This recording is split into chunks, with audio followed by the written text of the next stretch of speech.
Welcome to the Rise Above Show, presented by RoofCON. My name is Diego Dante, and I'm thrilled to bring you inspiring conversations with some of the most innovative and bright minds in our industry.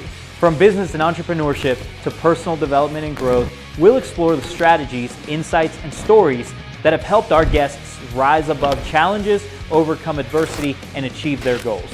So sit back, relax, and join us on this journey of empowerment, inspiration, and discovery. This is the Rise Above Show.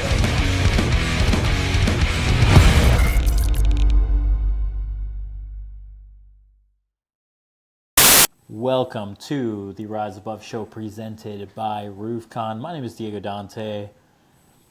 I am going to have a lot of fun today because I'm here with someone we've been chatting through Facebook. I don't know that we've even gotten a chance to really talk more than, just shake hands at one of our events. But I think he's a good dude, and I think he's in an interesting niche that a lot of people might be able to get some really cool insight from. So I'm excited to have with me today our new friend Hunter Adams. Hunter, how you doing, brother? I cannot complain, man. We just quadrupled our office size. I don't have anything put up. We're moving around like crazy. I was super pumped that you invited me on, and just hope I can add a lot of value to what you're doing, any industry knowledge, and help somebody that's could just use some help or insight. And Where are you based out of? You're in Denver? so yeah, our headquarters is Denver, Colorado. We operate in I think 8 states right now. We're doing Southern California, Colorado, Florida, North Carolina, South Carolina, Illinois, and we have expansion plans to eventually cover probably 12 to 15 states. Nice. Do you cover all of South Carolina? We do. Nice. We do. I wish I would have had you contact, 15 months ago when I was doing roofing full time. Yeah. But here we are. Maybe we'll put you on to some new That's cool. people, some of our local people. So, all right. So let's talk through what you do. We'll talk a little bit of business. We'll talk a little bit about life. Yeah. But you run a company called Detach Reset Solar. Is that right? And tell me what you guys do, and how you guys are different from what other people are doing. Sure. I mean, I'll tell you a little bit about the history. I mean, so I have been in the roofing industry, the storm restoration industry for around 6 years. And, I used to go door to door, which was life changing for me. I learned about door to door sales, and, I got brought on with a smaller roofing company, and we started, making really good money, having some success. And I saw this neighborhood where there was just all these roofs were getting done, and there were roofs with solar panels that nobody wanted to touch. And I went and I would knock the doors and say, why are you guys not getting your roof done? It's like, oh, we're dealing with Tesla. No roofer wants to touch our panels. We don't know how to deal with them. And I was in solar panel technology school at the time, and I said, man, I could help thousands of people and thousands of contractors one day if I could master this niche of detaching and resetting and repairing solar panels. And I said, man, this is it. This is the gig. This is what I can do. And that's like when I wouldn't say I took off running with it. I had a lot of shiny object syndrome when you're a young entrepreneur. You kind of go here, you kind of go there. So I wouldn't really say I fully took off with it until, I had a larger loss in my life, which I'll talk about later. And, it wasn't until then I really dove in head first and really said, man, I'm going to dedicate, a large portion of my life to, helping the customers and the contractors deal with this trade. Was this in Denver? You were knocking in Yep. Denver when you started? Yep, this was Denver. Yep. So, and you said you were in solar. What type of school was this? So there was a school, it was a solar panel technology school, and I was a college dropout at the time, and I didn't really have any direction, and I was like, man, I'll just go to trade school. I didn't know anything about sales. My parents didn't grow up in business. They were just go to college, get a job, and supposedly have a great life. And I was really struggling, man. I did not know what to do. And that's kind of when I said, okay, well, college wasn't for me, I'm going to just join a trade and I'm going to go install solar panels, is what I was thinking. I'm going to be like, oh, yeah, I'm going to become rich and I'm going to install solar panels. And it didn't unfold like that, but that's kind of like that was like my vision behind it, That's so yeah. What's funny too is you see this as an opportunity, and for when I was doing roofing full time, we would get these projects that had solar panels, and I'd always get excited because I knew that the insurance company was going to pay good money to have these removed. But there was always this headache of like, well, now I got to get like the actual dealing with someone to get those removed. When I was doing it was a pain in the butt because I didn't have like a solid contact. I feel like there wasn't anyone that was. I just didn't have a good connection there, right? And I feel like probably a lot of people are in the same boat. We're like, hey, you see some good money with, maybe the insurance company is paying for the solar panels to be removed or something like that, but you don't have, solid good contact for someone that's going to actually do it. So that leads me into the question of like, what makes a company like yours then different from like some of these other companies that I would, random other person that can come in and, detach and reset Sure. the solar panels. And I mean, I'll give you a little bit of the secret sauce here, Diego, that I haven't shared with a lot of people. But what we realize is we've experimented with pricing. We've been low pricing, we've been in the middle, and then we've been on the higher end. We've kind of tested everything around, and what we have came to the conclusion is like this is a big deal. You're messing with a piece of equipment that's potentially between let's say on average a $30,000 to $40,000 piece of equipment. There's a lot of liability on that. It's electrical. So with a lot of failing, the so-called failing, more like lessons, what you learn is what makes us very different is the documentation we provide. There's a 48-point checklist that we use as our subcontractors that we always provide to the contractor that says, hey, here's what we discovered. Here's some points that you might want to look out for. And here's a quality control report of the detacher of the inspection. And I think that's what makes us different is we honestly are taking a lot of liability off by being able to provide these to the contractor, because when you go around and you say, hey man, like, yeah, there's guys out there saying, oh yeah, we're doing it for 150 a panel, and yeah, you'll make $200 a panel, and that's great, but it's like, what risk is out there, what's going on up there, what is the process? And I'd say we have a defined system and a process that makes it easier for contractors to trust us when we're going up there on the roof. We're double flashing our penetrations. Like when we see a lot of in Texas, I'm not saying anything about Texas, but people are reusing materials, and I'm saying, you're asking for a leak, and that's a big deal. That could be a big deal, and that's one thing we try to avoid is we want to be that go-to service, but that quality where the quality is there and everyone knows you're getting quality and you're getting a 10-year warranty with that quality. And I think that's two things that make us incredibly different, just from an operational standpoint. Not even talking about the structure of the company, but just operational standpoint. You've become, to your point, you said, we're trying to become this go-to person for this. And yeah, I think, maybe let's not, if we not even discussing, detaching and resetting, like let's use financing for the example. We know like, hey, people go in and they're asking in the Facebook groups, who do I need to go to for financing? And everyone will go in and tag Chris Scoville, and he's a good friend of ours. And, and it's like when you do your part to really help people out, people start recommending you. And I think you're, really becoming that for, this detach reset business or niche. And really what it is like, you're building a lot of trust, and people kind of know that you're the go-to guy for that. And it's not to like, try to blow your head up or anything, but just to just to say like, is there a lot of people recommending you, and people don't recommend you unless you've done good work, and and that's when people recommend you. So, Of course. so let's dig in a little bit about, you said you were college dropout. Yep. So how much college did you finish? Man, it probably took me about 5 years to complete about almost 3 years of college. So it was on and off.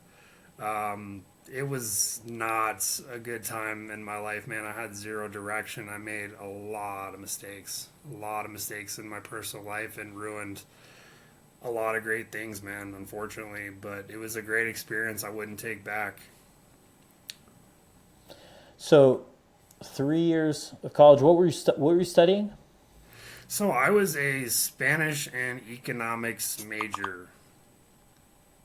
That's very. Those are very different. Yeah. Yeah. So 5 years, completed three actual year college, give or take, Spanish and economics. What were some of the big lessons that you did?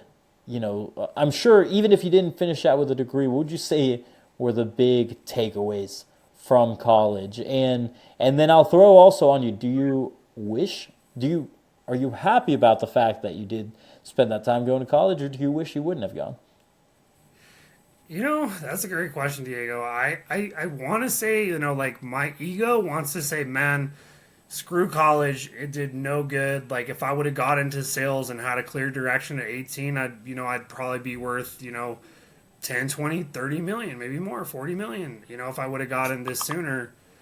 But the reality is I wouldn't have been able to learn what I needed to learn in those years. Like for example, like I developed Spanish. I speak Spanish very well.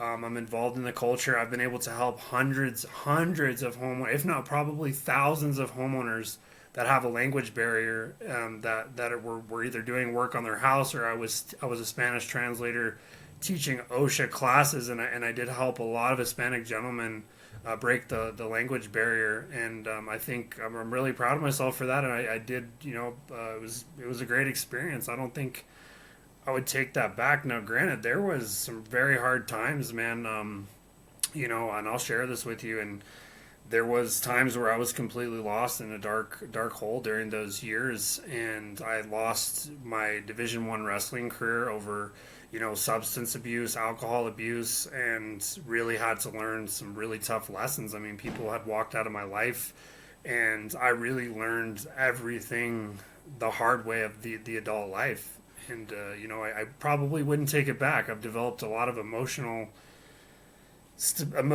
endurance through some of those hard times that I've been through, and everybody's gone through them. Mine were just a little bit different than some people's, but people have been there. RoofCON is definitely the best conference I've ever attended, and I've been to several. We go to several every single year. I bought the tickets. I said, we're going. This year they broke 5,000 tickets, so it's growing bigger and bigger every single year. If you're not here, I don't know where you're at. Definitely coming back 2024. See you then. RoofCON, the #1 conference for the roofing and solar community, is coming back to Orlando October 23rd through 25th, 2024. Get your tickets today at roofcon.com. That's the cool thing about doing a show like this where we talk about business and we talk about personal life is like, those are some of the questions, if you're going through and just meeting someone at a trade show or something like that, you don't really get to know like what makes this person this, or what Right. how does this person even start this, and what were some of the trials that they went through in their business and their life. And I think a lot of people just see business owners or people that are running companies as like, oh man, they have it all figured out, when in reality, like, we're all just trying to figure it out, And so, Yeah. so I think that's awesome that you're, using this platform to share that. And I guess let me ask you this then before we move on from from college. It is, if you were talking to an 18-year-old version of Hunter, what would you tell them before this person embarked onto a college or anything else? Because maybe you can't change what you did, but what would be the advice you would give yourself? The advice, like, number one, stay away from drugs and alcohol. There's zero benefits of either one of those two things. That'd probably be number one. I think I would have been more clear headed to be able to figure out exactly what was going on in my life. And I would say two, I would have gone more, I would have explored more opportunities. I would not have listened to my parents.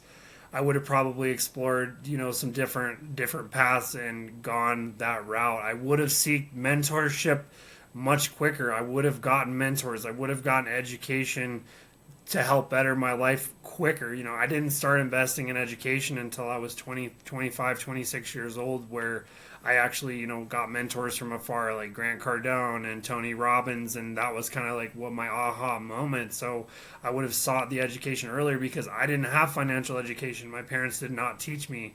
And a lot of us get our foundations from our parents. I would have said invest earlier on in education and seek that, because we all know with financial education, there's you can get a lot more things like quality of life. Like I didn't know what quality of life was. It was work 30 years, retire. Like that's all I knew. Like I didn't know you could buy properties and not pay taxes and all kinds of crazy stuff I've learned along the way because of great mentorship. So I would say those three things, man. How old are you now? I'm 31. Oh, we're basically the same age. Yeah. I thought you were a little younger. You're quite youthful. So it's my barber, man. My barber, he puts like this youth stuff on me every time I go get my haircut. It is $70, but I feel like it's working. That just is proof that it is working for me. Well, I feel like I lost like 10 years by shaving the beard. Because I had the beard, and it's all gray right here at the chin. And then all of a sudden I shaved my face, and I went from, looking definitely older than I was to looking like, I keep saying I look like a 15-year-old fat kid. So, I have that going for me. But but if I was to remove my headphones, you'd see all the grays right there. So then I'm back to normal. So, but 31 years old, and getting into getting some mentors in your life. What are some of the what type of you said you've gotten into some that have helped you with with getting into investing and into some tax strategy right there. So what do you think if you're like, let's say you're a young guy and you're trying, like you're really starting to become an entrepreneur, you're really maybe have the means for the first time to be able to get some sort of mentor. What type of mentorship would you seek first? So if it's truly an entrepreneur, I would say number one, I would say sales. I would say you have to have the ability to sell. Like sales is the lifeblood of anything. So that's like the very first thing, like entrepreneurs, you have to learn that skill. Like a lot of entrepreneurs are like, oh, we'll just run Facebook ads, or oh, we'll just do this. Like you have to grind it out and bust your ass and learn how to sell, learn how to meet people, get people to like you. Like that's number one. And I think Grant Cardone is great for that. I think Andy Elliott is great for that. And they both have like small courses that you can take. I send my sales guys, they all go to those, man, and they all come back and they're just like super stoked. I invest in their education, but I'd say that's a great step, man. And then like once you start learning sales, I think the next step is like learning how to delegate. Delegating tasks. I wish I would have learned that earlier on. I literally could have made millions more if I would have delegated earlier and not let my pride and ego say, hey man, like I'm just going to do this myself because no one's going to do it better than me. That cost me millions. We could have grown, and I'm sure you've heard this story. You may have experienced this yourself. You probably have. And just delegating earlier on. And then once you have that, then you want to get into once you have a 10, 20, 30, 40 grand saved up, then it's like, hey man, like I got to learn about taxes, I got to learn about finances, I got to learn about real estate. And those are like that's I think would be the next step once you actually have a little solid ground in you. And then I would say investing into masterminds, man. Like you're part of Revolt, and you guys know people in there bring value to the table, man. There's people in there that are serious. Like if you listen to them, man, like your life's gonna improve. mentally, physically, emotionally, spiritually. I mean, that's what it's about, man. It's not just about getting rich. Like if you're rich, that's great. But if you don't have a peace of mind, you don't have anything, man. And I've been there. I've been there where I'm just like, dude, I don't even know what to do. Like, I want to burn this business down because I had no peace of mind, you know? And then I would say spiritual mentors, man, like hiring an executive coach, like, man, how do I deal with the stress? You know, my relationships, you know, my relationship is getting damaged because of like this business, and people don't understand that entrepreneurship is not easy, man. Like, it might look great on the outside, man, but you're juggling your wife, your kids, you know, finances. You're putting food on the table for people. Like, someone just doesn't wake up and be like, oh yeah, I'm gonna be a successful entrepreneur. Like, the steps to get there are like up, down, up, down, up, down. As you know, that's just what it's like. We were just talking before we started filming of like, I had to take a little bit of a break from even doing this podcast because I just got burnt out on doing the same task over and over and over again. And like, I was doing all the filming, all the editing, all the everything. And I'm like, I am also running a 5,000 person conference with 200 vendors. I don't have the time to like film and edit a podcast. And I'm like, I also, the funny thing is I have a team of 7 people with me, and we have virtual assistants on top of that, and we have all this stuff. And I was like, why am I not delegating this? You know, like, and so that's one of the things, like with me kicking off the podcast again, I was like, all right, I have to get someone to, you know, edit and distribute the podcast. And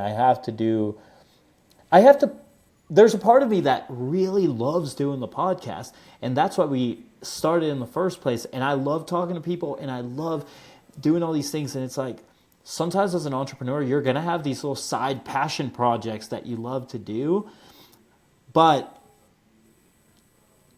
I think we sometimes start working in this quadrant. We have these different quadrants of like things we enjoy doing and we're good at, things we enjoy doing that we're not good at, and then things that we're like, things that we do but we're not good at, and then, or you know what I mean? And so we should be trying to work as much as possible on the things that bring us fulfillment and that we're good at, right? And then building the team around that. Like, how do I get, like for me, I'm all about sales and marketing. I actually really enjoy like seeking out speakers for the show, like building out schedules, building out the creative aspect of it, like all that stuff for RoofCON. I hate all the finance stuff, and I hate stuff like that, and like some of the little tiny details and coordinating stuff. And so we've built a team around that. So like now, like we have an office person that handles all the like bookkeeping and all that stuff. We have people that handle like dealing with the vendors once they sign up, like handling all the little details. And like, and then obviously some of the stuff where like I can't be duplicated enough to sell 5,000 tickets and, you know, and 200 vendors. So I have a sales team that really is doing most of the sales. And now we've reversed engineered it to where I can do all the stuff that I'm really good at and I enjoy doing. And I've got team members that are fulfilled in their positions also. And I think going back to what you were saying, how do you build a team to help you with those things? Start delegating the things you don't enjoy doing so that you can be fulfilled in the things that you enjoy doing. Yeah, and I mean that's a fully loaded, that's a deep question, man, and that is a process, man. Like that's a huge process. Like I mean, for us, like what we have figured out through trial and error is like, and through mentorship is like, hey man, like what are you trying to delegate? Like, what are you trying to delegate? What does that look like on an organizational chart? You know what I mean? It's like, hey man, like, are you defining the roles? Are you defining what their position is? You know, does like, you have to know what your organizational chart is, where it's at, and then you have to know what it's like. Like, for example, how many people were at RoofCON last year? We had 5,200 people that got tickets to RoofCON. 5,000. Okay, could you imagine, and you know your organizational chart for that and what everybody's positions were for that. Could you imagine drawing that out? And maybe you've done it for a 10,000 person RoofCON for this coming year. What would that look like?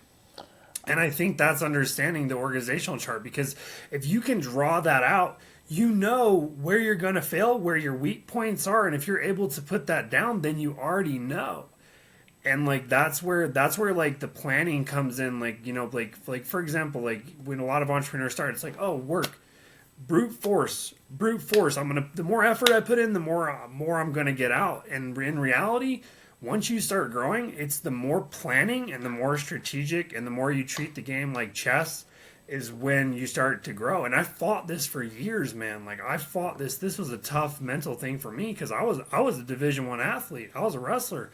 And it was just like, dude, you grind and you get results. So to take that out of business and say, hey, man, more meetings, more strategic planning, like that's the way you got to do it. And then we got to write our SOPs. Everything is about SOPs. Once you get big, like so you can master sales, but then you got to master SOPs, operations. And that's when that's when it gets tricky. And thank God my partner, this Asian dude is a freaking whiz, man. He can automate, create everything. He takes all my ideas and just puts them down, and we're a really good combination. And I'm super grateful for him. And you know, like you go back to the hiring process, and it's like, well, hey man, it's like, what are you trying to delegate? You know, and then we have this thing called a DISC assessment. It's like a personality assessment. It's like, hey man, is this person do their character traits fit this position? Because you can go into even large companies and you can do a DISC assessment. Like, you know, some of these companies, they hire like to find like the deficiencies in these companies. And they're like, hey man, you have 400 positions that these people they're not even in their strengths. Like, you know, so it's like finding what is their strength in that position. Is it good for them to delegate? Because if you put me in something with detail, I'm going to fail every time. I'm not a detailed person. And that's not my strength. My strength is probably similar to you. It's like getting out there, building relationships, making an influence, and making an impact are my strengths, just like you. And that's what I think the hiring process and getting a start on delegating tasks is just a process. Planning it and having the right hiring and the, you know, HR department in place to create these positions, you know, for example, for that board of what does 10,000 people look like at RoofCON, you know what I mean? And planning behind that. Revolt to me is camaraderie. Revolt is impact. Revolt is a brotherhood. Revolt is passionate. Revolt is amazing. Revolt is fulfillment. Strength in numbers. Accomplishment and legacy to kind of tell my story. Revolt is intentional. Accountability. Revolt is life-changing. Life-changing. Revolt is growth. Revolt against average. 1, 2, 3, revolt! Yeah, I think you hit the nail on the head. I think we do very similar things when it comes to hiring.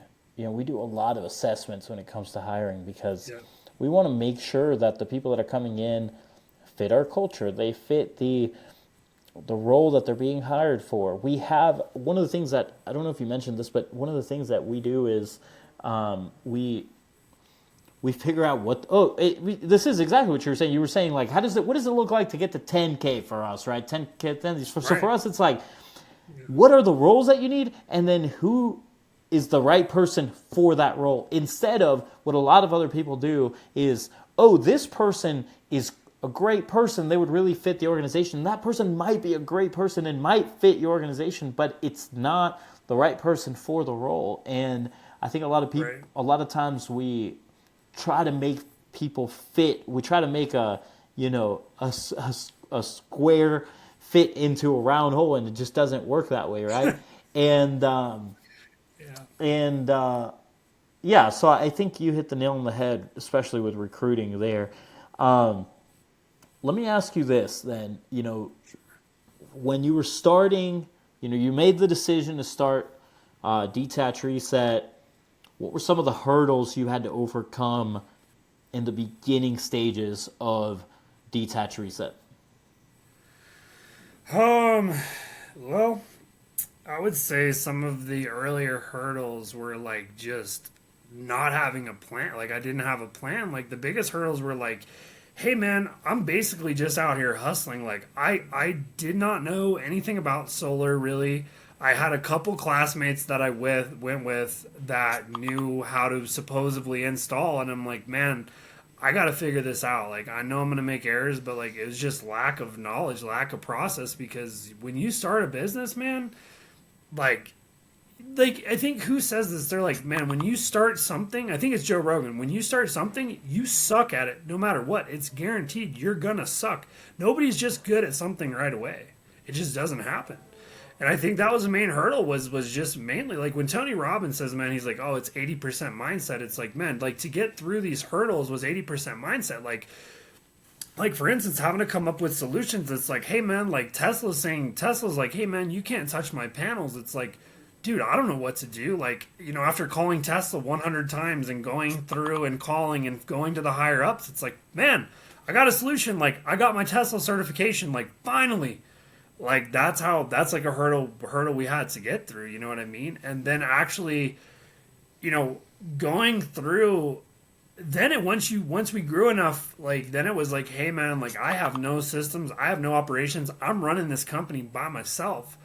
I have no idea what to do. Like, I can't, now I'm running all of operations. I'm running the entire operations, and I am not an operations guy. I was basically stressing myself out from 7 to 9. Like, I did not have a life at all. I did not know what I was doing. And I wasn't smart enough. I didn't have that mentorship for someone to say, hey, dummy, have you ever thought about hiring an operations guy? Like, you know, I went through the pain of that for 2 years, and it wasn't like a clear solution because I never ran a business. Like, I didn't invest earlier on in my education, you know, and earlier on in those days, I didn't set a purpose, man. Like, I was kind of in it for the money, man. Like, there were times where I was like, you know, just doing it to make money.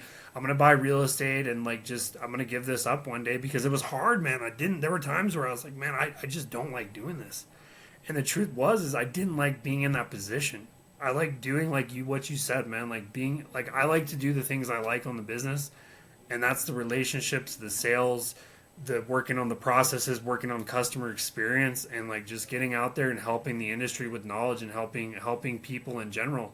And when the mission twisted, when the mission statement and we actually, you know, put it in action and we had a purpose behind what we were doing, we're like, man, we're gonna help eventually millions of homeowners.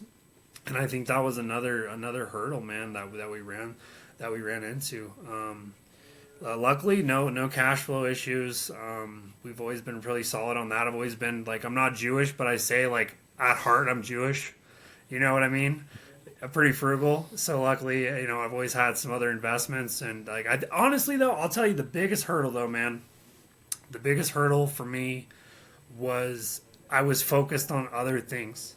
And I'll tell you what happened. So I was flipping houses, I was doing construction projects on the side, and I lost $600,000 of every penny I had. I lost almost all I had. I almost had to start selling assets.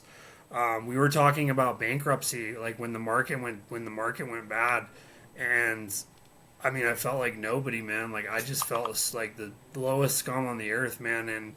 And my business partner hung, like he was paying for meals. Like his kids were like, they were sharing meals together. And like, we had to look at each other, man, and be like, dude, we got to go all in. Like we're either going to lose everything. Like we got to go all in and focus on Detach and Reset Solar 100%. Just like when we started this, you know, originally started the company, we can't keep jumping around. We got to go all out. We can't just, you know, we're trying to buy businesses and just all kinds of stupid shit that didn't make any sense, man. And that was the biggest hurdle, man, was like just focus on one thing, man, and just become the best at it. And I think that's some of the biggest secret sauce and the biggest hurdle that we went through was the focus, man. You know, and you probably see it all the time, man. Guys jumping in this, jumping in that, trying to get in solar, trying to do siding, windows, and it's like, hey, man, just do one thing really good, you know? I haven't talked about this a lot, but when I joined RoofCON the second time, so a lot of people might know I worked with Hunter Ballou for RoofCON 2020, 2021, half of 2022 or part of 2022, and then in 2022 I left and I was working back in roofing full time, and then 9 months later Hunter Hunter Ballou hired me to come back and run RoofCon. And when I came back, part of my deal was like, hey, I've actually also partnered with a marketing agency at the time, and I was like, I'm not, like, this is something I'm working on, and I just, like, I'll come back and I'll run RoofCon, but I have to also work on this thing. And I put in a lot of time into the marketing agency, but I was also putting in a lot of time into RoofCon, and it consumed every second of my life because I was just I was just half focusing on two things. And I was at a really fortunate, got invited to a conference out in Costa Rica last year, held by JC Height, who sponsored RoofCon last year, and he came. I was sitting through his conference, and someone was talking about going all in, and I was like, I'm just doing a disservice to both companies by focusing on both of these things. And so in Costa Rica, I went back into my hotel room, and I called my partner, and I was like, hey, dude, I love you. I am stepping out of this partnership. You are 100% owner, effective today. You don't owe me a penny. Go crush it. I'm going to go focus on this thing. And so I put in all my eggs into RoofCon, and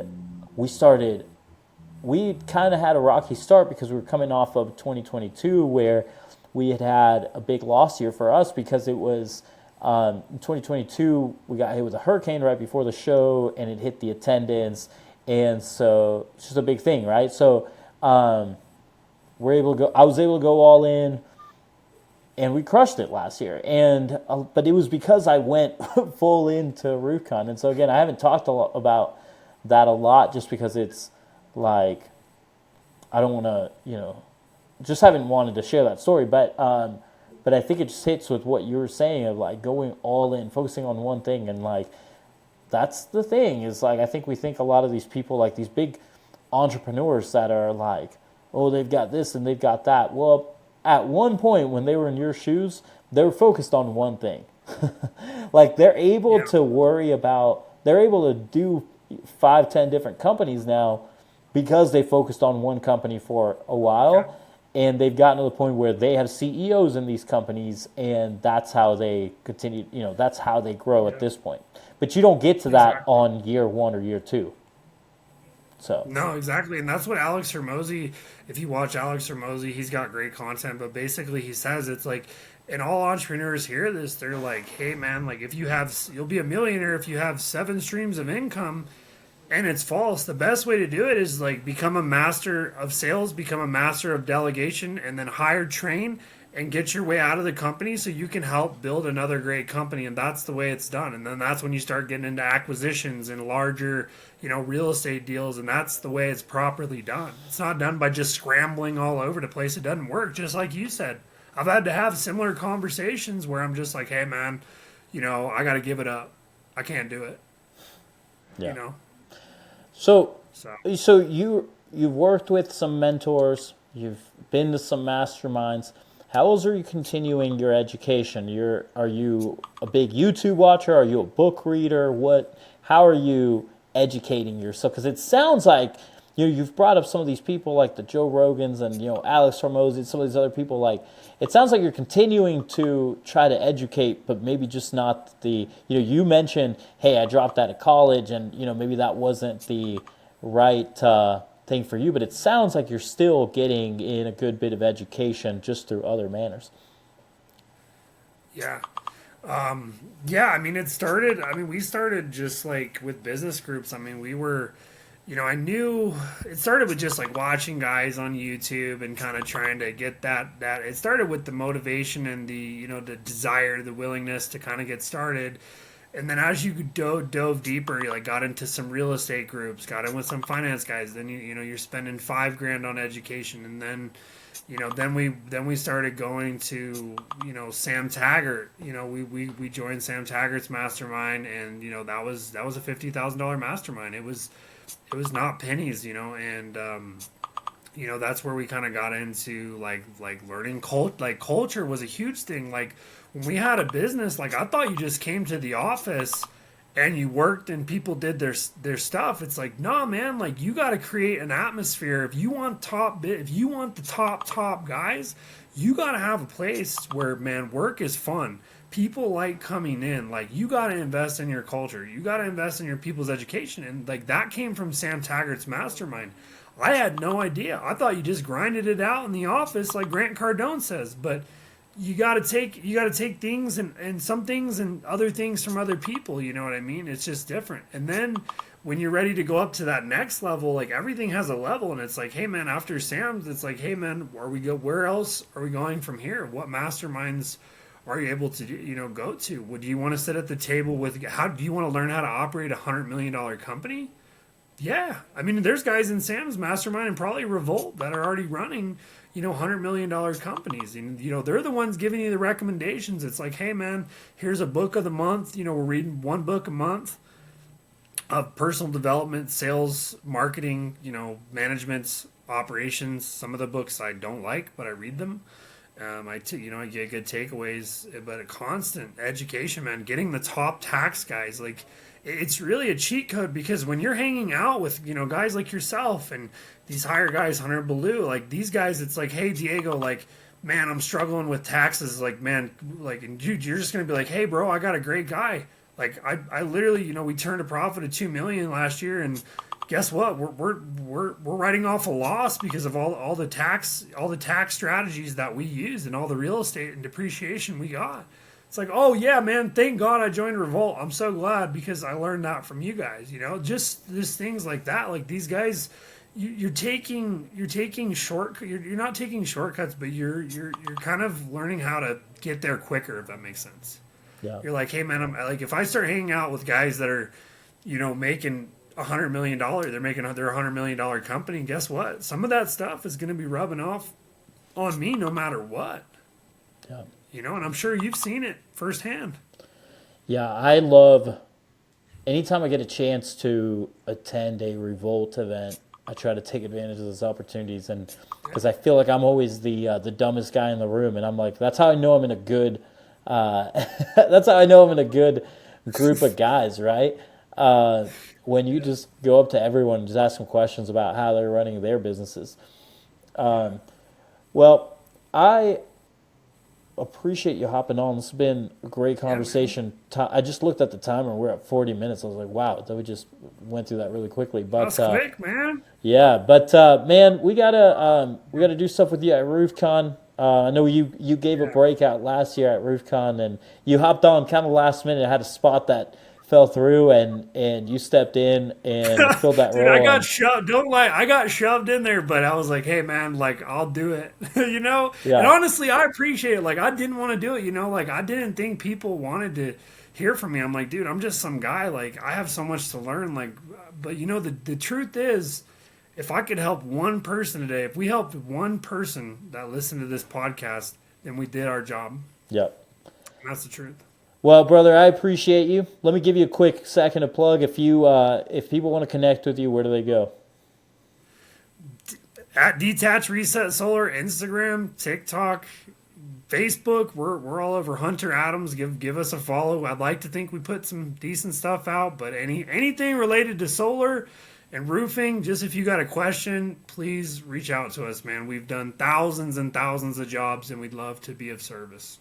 Love it. Well, guys, if you've stuck around and you've watched the whole show, we really appreciate it. Go ahead and give us a follow also on Facebook, Instagram, all the stuff. And make sure that you join the Facebook group, the Roofing and Solar Community. We're at 26,000 members in there. Really, really good community of people over there. So, and then last but not least, come to RoofCON. If you haven't made it out yet, it is one of the premier networking opportunities and, dare I say, the best conference in the industry. I think there's a lot of good trade shows. I love IRE specifically. I love going to IRE for the trade show. You get to come out and go meet a lot of people, go see a lot of booths. But if you want to get a really good conference, come to RoofCon. You're going to see some really good keynotes there. You're going to get a lot of good breakout sessions, a lot of good stuff happening, a lot of good people like Hunter Adams coming out there. So go to roofcon.com, get your tickets. Otherwise, we'll catch you guys next time on the next episode of the Rise Above Show presented by RoofCon. Peace out.